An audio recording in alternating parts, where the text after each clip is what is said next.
Okay, so in this last question we're asked to factorise 9a squared minus 3ay. So, what we've got to do is say, okay, take each in turn and see which is the highest common factor. So, between 9 and 3, the highest common factor is 3, so that's going to go outside the bracket.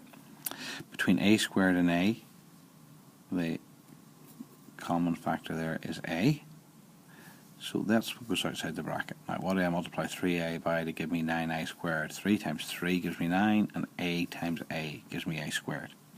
What do I multiply 3a by to give me minus 3ay? So I'm going to have to multiply by a minus y.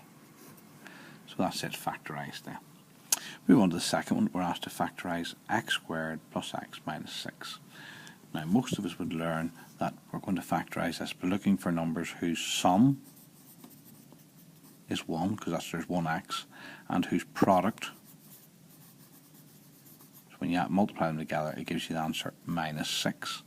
So we'll look at all the factors of minus 6.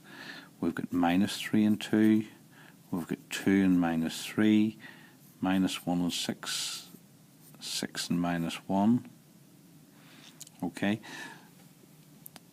minus 6 and plus 1. Now if we have a look at these, plus 3, minus 2, the only ones that add together to give 1, not that one, yes.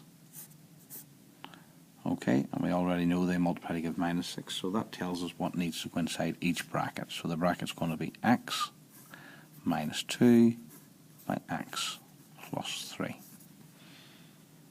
Okay, and then the last, how do we solve it? Well, if you've got it factorised, then what we know is that those two things multiply together to give you 0, okay, because that's it, factorised. And if two things multiply together to give you 0, one or both of them must be 0. So x minus 2 equals 0, or x plus 3 equals 0. So x must be 2 or minus 3. So x equals 2 or minus 3 is the answer to that equation.